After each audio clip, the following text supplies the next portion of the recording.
Lolo suku lungaqaliyo kaloku uMvulo, today the 2nd of November 2020. Yilo ndoda ingafikiyo nguBhele, la ndoda inenhloko enkulu kaloku undaba ezithu langa lokulunga.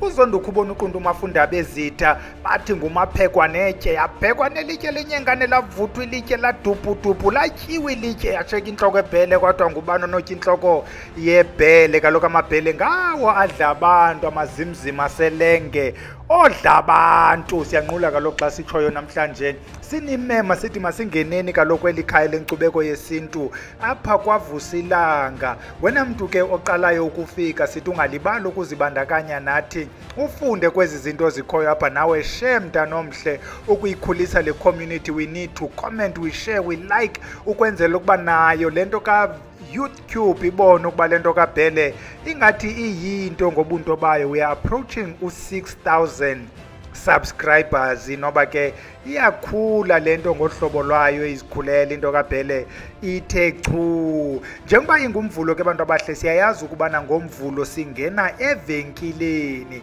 Xa singena evenkileni sikhangela ukuba yintoni esinokuyifumana ukunceda thina nabantu esibaziyo kwezi ndawo sikuzo. Bathengeka abantu bamnyusa uBhele, athi uBhele abe nemali ayothenga into ayifunayo. Namhlanje sifuna uthetha ke nganto iphayana evenkileni, sifuna uthetha ngalento singena nayo evenkileni, imali. Ingumcimbi onzima ke imali. Sizawuqale siyitsho ukubana imali le, ukuba ungumntu wasesikolweni, particularly wena ofunda i-economics, there is a dedicated topic on money. Kulapho kuyibona khona imali ibalulekile, lapho kuzawuthethwa khona uba yintoni imali, ithini imbali yemali, uyohlula njani imali kwezinye izinto ezingeyomali, indidi zemali. The main thing ke efanele uyazi ngemali kuthiwa is a medium of exchange, okanye bathi is a unit of account or restore of value.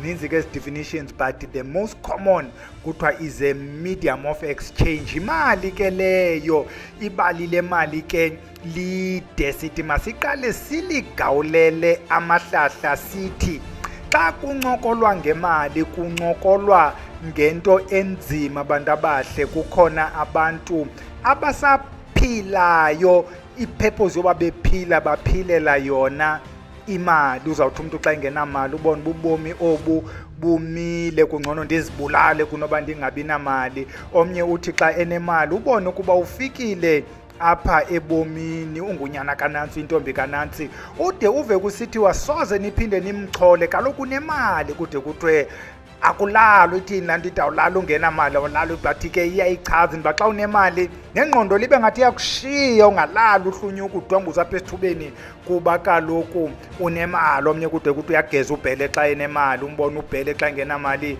uzawufika le nto iqebile ihleli pha icela amacuba ebantwini. Njengoba sithetha njengayo imali, sigawulela amahlahla, siyondlalela, we want to highlight ezi zinto ezihambe zibe yi-problem. Njengoba sisitsho kukho abantu abaphilela le mali. Umuntu will do anything and everything ukuze abe nayo le mali. Le mali ke umuntu uthi noba seyifumene ayoneli kuba kaloku ezi zinto azifunela imali nazo azoneli. In this continuous hunt ke for imali, omnye goes to an extent of facing a barrel of a gun. Umuntu uncamela ubhubha, uncamela uyobulawa. Umuntu goes and rob a bank. Ngoku eyazi uba i-prospects of success are close to 5%. Umuntu ayodubulana nabantu abahambisa imali, uncamela ubhubha. Some people are not prepared ukubhubha lento siyitshoyo, adutyulwe. Umuntu uncamele ukuyolanda nyoka ithile, thikolosho uthile mamlambo, azojamelana nayo lento imani imlenca. Uncamela umane ekhothwa yile nto kuba kaloku ufuna imali. Umuntu ade ancamela ukuba angabi nakhaya, babhubha abantu bekhaya, bhujelwe ngumfazi, abhujelwe ngumyeni, abhujelwe ngabantwana kuba kaloku uzingela le mali. Umuntu asheke izombi, sheke le nto ihlala yodwa, le nto abantu baphelile, inendlu enkulu, inemoto, kodwa usisithunzela. Noxa umbone hamba pha uthetha yedwa le nto lena, unomvandedwa, iinyembezi zabantu bakokwabo zithontsizela apha phezu kwentloko yakhe. Ubagqibile kuba uthanda imali. Uzawumva omnye esithi mna ndizayoyilanda le nto izawundiphathela imali, andizubehave njengoBhele.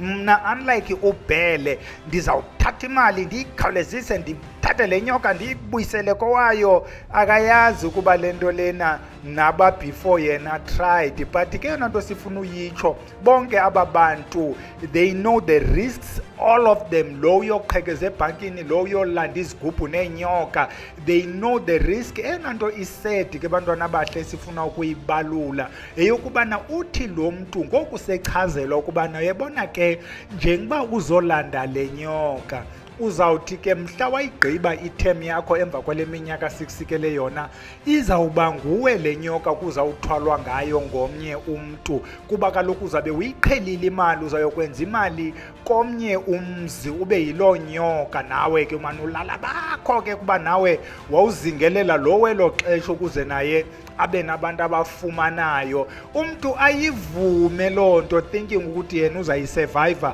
Uthi ke xa usewubhubhile nabantu bakokwenu noba bakwenzela izinto awusozihlwele wena ungulaa ndoda inyoka izingela imali for uBhele welo lizwe. Uthi namhla ude egqibeleni waphumla kuloo nto yoba ube yiloo nto yenza imali, awungeni esihlweleni, uyiloo nto ingumoya omdaka. Bade ke ngoku nalapha phakathi kwekhaya bakuvuse abathakathayo kwenzela ukubana ube yiloo nto yenza ezi zinto zasekuthakatheni. Pheza ke Bhele, masingeneni kwindima ebesiyilungiselele olusuku lwanamhlanje, kuba kaloku namhlanje sifuna uthetha ngokubana imali lena yenzani emaphupheni.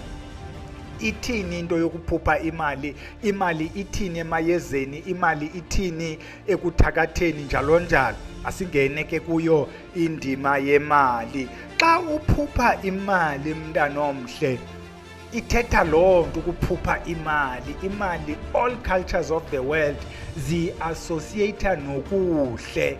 Forget ke ukuthi abantu xa betolika bazayitolika sometimes and blow it out of context into yephupha lomntu. Siphinde si-understand nagokwezikona sisuka kuzo. I will give you an example. Omnye umntu kuzawukuthiwa kuye xa uphuphe uleqwa zizinja, loo nto ithetha ukubana uleqwa zintshaba. While kwabanye abantu xa uphupha uleqwa zizinja kuza kuthiwa izihlwele zakokwenu zinento eziyikhalazelayo. Athi omnye xa uphuphe uleqwa yinyoka ithi izihlwele zakokwenu ziyakhalaza. Omnye xa uphuphe uleqwa yinyoka zintshaba. I-context ke is very important. Abanye abantu bangajongi i-context, bathatha ukuthi ukuphupha imali ekhanyayo kuthetha izinto ezimbi. There is no culture eyiconfirmayo loo nto bantwana bahle. Ngabo bantu bathile batolika ukuthi imali eshayinayo ichaza into ezimbi. You go to Egyptians, you go to Indians, you go to Mayans in South America, you go to Europeans. All cultures, imali means injebo, means wealth, means okuhle. Masingeneni ke singekayitsali sitsho kubana ngelinye ixesha uzawuvuka ke mntana omhle apha ethongweni ngathi kuthiwa ubuphiwa imali okanye ubuchola imali. Sesithi xa sitolika sithi lihle elo thongo, but let's look at le mali uyiphiwa ngubani, le mali ubuyichola phi, sizama ukulandelela loo nto. Omnye uzawuthi ndivuke ingathi bendithenga ngemali. Siye sithi kufuneka nale uyiqwalasela uba ubuthenga ntoni. Uzawuthi omnye bendiyothenga, andiyazi bendithenge nto, ndiye ndavuka ndikhumbula bendithenga nto kodwa bendithenga. Sithi yingxaki ke leyo ukuba imali yakho iphume ungayazi ukuba ubuyenzani, ufuna uyiqwalasele loo nto.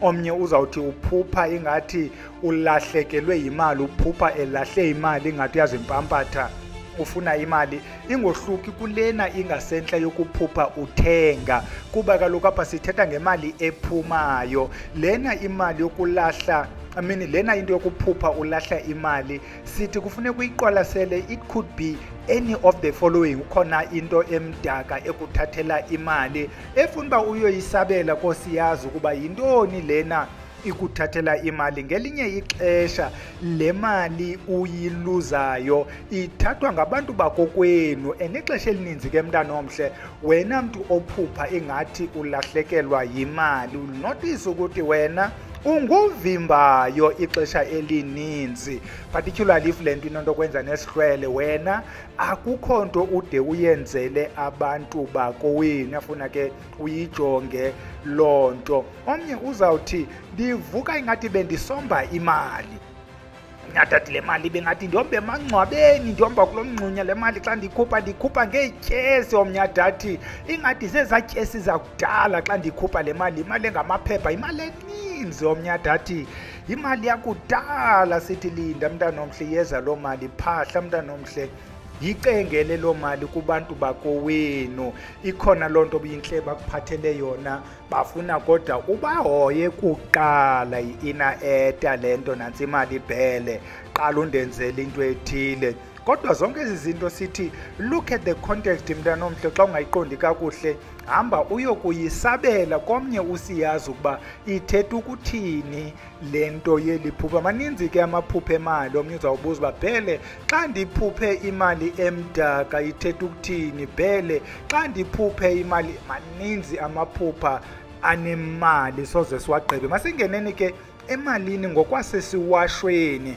Abantu beziwasho bayenzani imali? Siza kuyithi vandla. Yokuqala sithi imali bayayisebenzisa abantu beziwasho kwiziwasho zokukhanya, iziwasho zokubana uthandeke. Abantu beziwasho bayisebenzisa imali namakhandlela ezicelo, particularly la makhandlela angu-blue, white, yellow, sometimes nezinye variations of these colors. So ufane uyibone imali xa besebenzisa amakhandlela a-red, black, brown, ezo colors zifuna ukuba njalo. Kodwa ke abantu benza ngokwenza kwezikona bakuzo, kodwa sizama uyichaza ubana ayangena apha emayezeni. Baphinde nabantu beziwasho, xa usisiwa emanzini awuqala ungeniswe emanzini kungekacengwa abanikazi bale ndawo, kurhunywe ngayo imali. What about apha emayezeni? Le mali iyasebenza njengakwezi zinto zingasentla zeziwasho, kodwa siphinde apha emayezeni siyayisebenzisa le mali ukurhuma, ukucela, ukucenga, ukuthenga. Zezo zinto mntanomhle, xa kurhunyelwa loo nto, xa kucelwa loo nto, xa kuthengwa loo nto, sisebenzise le mali. Imizekelo, xa siyokomba amayeza, abanye abantu phambi kokuba umntu ombe uzawuqale abeke imali kule ndawo azawuqalisa kuyo ukhangela iyeza. Ukuba ngumntu ongene nje ehlathini engayazi uyofuna ntoni, yokhangela into anobuya nayo, omnye azazi uba yena uyozifunela impepho, xa efika abeke imali acenga athetha atsho uba uzayithini le mpepho, and then ayirhumele loo mpepho. So siyayisebenzisa ke ngolo hlobo. Siyayisebenzisa xa siyofuna amanzi, mhlawumbi umntu uzawuba nomsebenzi wesilawu, so phambi kokubana wenze isilawu amanzi sihambe siwacela emlanjeni. Asithi ke kuba wena ukude nomlambo, caba isilawu awuzukwazi ukusibetha, thatha loo manzi akhoyo. Awuzukwazi urhuma itepu ke, mhlawumbi ukhaphe etepini apha kuwe, uyawathethela nje amanzi uyichaza uba kutheni ezawuphuma etepini nje namhlanje. Imihlaba ethile, xa sizawukwenza ezo zinto ezifuna imihlaba ethile, siyayirhumela loo mihlaba, sikhuphe imali, sicele loo mihlaba, sigoduke nayo. Imali emayezeni iyaphinda ingene kwizibunge. Zininzi ke indlela esiyisebenzisa ngayo imali apha kwizibunge. The most common izawuphuqwa imali, umntu athathe loo 10 rand liphepha, 20 rand, 50 rand, 100 rand, 200 rand, zonke nje iindidi zemali zichutywe ezimali. Ukuba wena kufundile unezinto kuthiwa zii-shredder, you'll shred ezimali. Omnye agqithe kwiimali zelizwe adibanise neemali zamanye amazwe, shred zonke ezimali azingqushe kwesasibunge. Imali ekhanyayo yaphinda yangena kwalapha esibungeni, kuba kaloku asiyenzi into yokukhanda isibunge ungakhange urhume mntanomhle, ucenge esi sibungu baze silunge. Kukhona ke abanye abangamaxhwele athile akwaziyo ukukuthathela imali ayisebenzisele amayeza ukuba le mali ikugadele enye imali, ukwenzela imali yakho ingaphumi lula, ikhuselwe yile mali. This is a principle ke ubana xa ugadisela ufumana elinye isela, amajoni alwa namanye amajoni, njalo njalo, ii-rebels lwa nezinye ii-rebels, into enjalo. Xa uya empini uyangomphu nawe. So imali ixesha elininzi kumaxhwele athile ayaziyo lento ayenzayo, imali ikhuselwa ngenye imali. Asizuyigqiba ke indaba yemali apha emayezeni, ininzi mntanomhle. One of izinto that we want to highlight apha emayezeni, umntu nanku ehla eyotshona kumangcwaba athile afutshane, ephethe loo nkukhu yakhe, ephethe loo branti yakhe, ephethe loo mali, eyovusa indoda ethile. Wena ndithi masigoduka, awuhoyanga kule ndawo kuyo, masambe, nantsi imali, abeke imali, nantsi inkukhu, masitye, then sigoduke. Nabutywala masambe ndoda, uzawukonwaba xa usebenza nam, masigoduke. Siyazinqanda ke ezi zinto abantu abazenzayo, because ezi zinto ziphela zichaphazela abanye abantu ebebengayazi le nto uyoyenza. Ngoku sekukho ezi ziporho esizithunzela abantwana beli khaya, xa beya kosiyazi kuthiwa kwindoda ejikeleza indlu, kwindoda ekhalayo. Le ndoda yoyalapha uyingenisile kweli khaya, ngoku awusayihoyanga le ndoda. Sithi mntanomhle, kungcono unyuka apho uye kumadla kokhokho bakho uyothetha nokatatomkhulu uthi bhele lihle lesabata, ndingubani, unyana kabani, umzukulwana kabani, ukhokho wam ngubani oyinto ethile kuwe. Ndizocela wena khokho kakhokho wam ukuba sigoduke siyokwenza imali, ndizawukwenzela le nale nale nale. You see what is nice, andiyi-advertise ke le nto, but is what we will prefer kunobu buthakathi uyovusa umntu wakwagaba kodwa ngodlamini afika abe yiloo nto engazwayo abaphakathi kwekhaya. Naxa sewufuna umenzela le nto umenzelayo uyenze ebusuku, kodwa uba wenzela ukhokho kakhokho, wenzela umntu walapha emabheleni, awunaxhala xa ubiza onolali ukuthi beze, wenzela ukhokho kakhokho, nodwa umbize nangegama.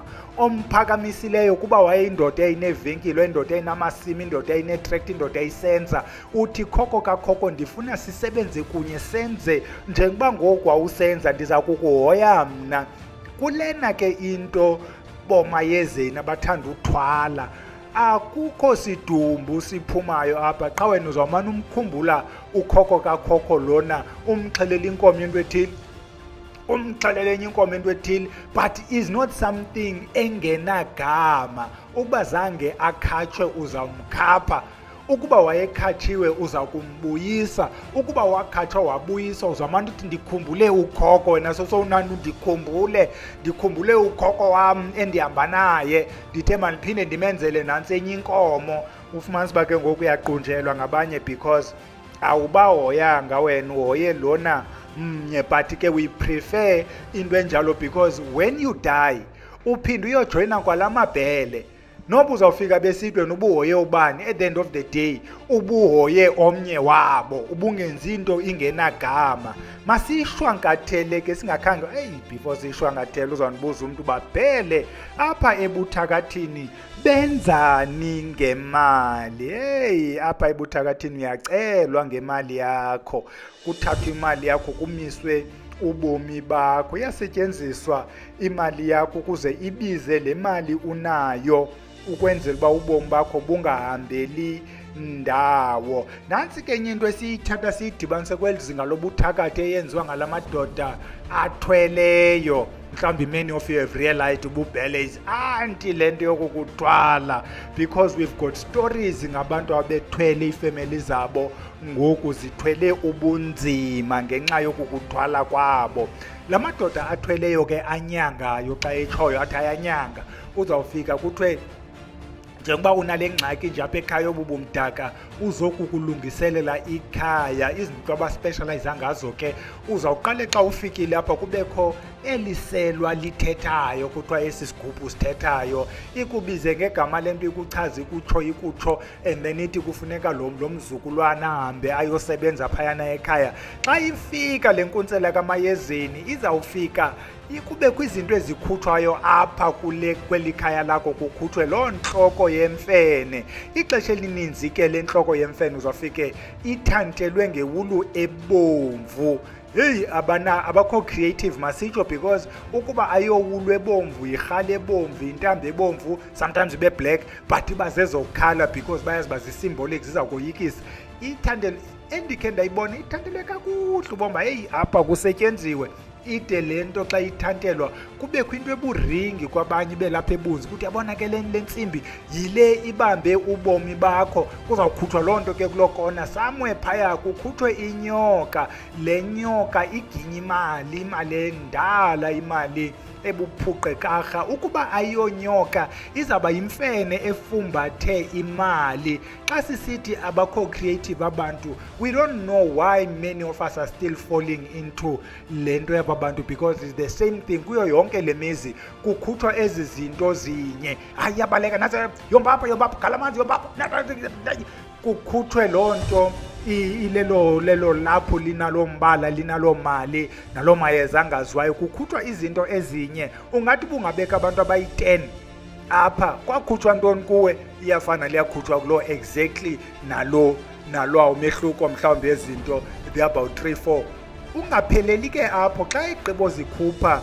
lo mayezeni ezi zinto azikhuphileyo uzawuqala uba zifakene kulento kodwa nazo nto ndiyozitshisela ekhaya kutheni engazitshiseli apha kutheni bengazi nezinto kutheni engazitshiseli ngapha kwendlela kutheni funeka guduke nazo uyozikhupha komnye umzi the same thing zikhona ke indlela zoyikrobela le nto uba ndiyabethwa ngoku hayi masingangeni kakhulu kule nto uba ngumsebenzi wabanye abantu and you find abantu aba-disparate amongst us umntu ngoku eyiva le nto uba yinukukutsha kodwa ikhuphe imali yako wabo mhlawumbi omnye ininzi le mali omnye bubu-desperate nantsi ke i-final note from uBhele kubalulekile bantwana abahle ukuba imali lesiyazi uba iyinto sonke ekufanele uba sinayo ziimeko ezisinqandelayo ukuba singabi nayo imali sithi xa abantu abadala befuna ube nayo imali uzawuba nayo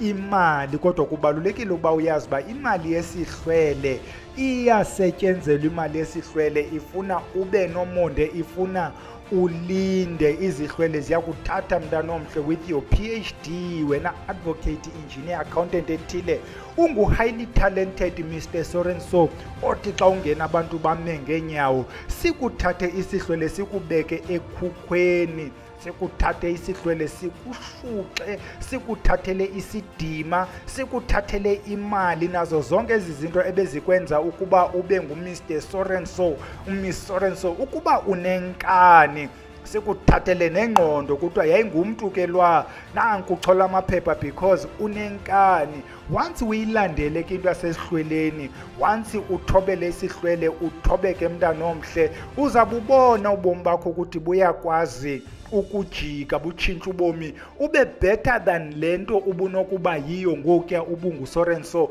ube usenza umsebenzi wesihlwele ngelinye ixesha into esifuna uyilungisa isihlwele asithi yiba ngumayezeni sifuna uhoye izinto ezithile ngokuphangelayo uqhubeke ngophangela ube nemali kule ndawo ukuyo bangakholelwa abantu kuba hayibo ingutitshara nje le ndoda kutheni imali enayo isogqitha imali kaDr Sorenso osispecialist phaa kulaa ndawo ene-private practice isihlwele xa sikunika imali bengavuma abantu ukuba uthwele uBhele sithi masiyeke ilale ke bantwana bahle sibulele ezo sihlwele sicele loo mali sicenge loo mali sithi masikhanyisele ukubana yintoni emasiyenze ukuze le mali siyibone siyifumane sibe nayo nathi siphile ubomi babantu abaphila nezihlwele singadanga sabe siyothwala siyacamagusha kubantu abasithumileyo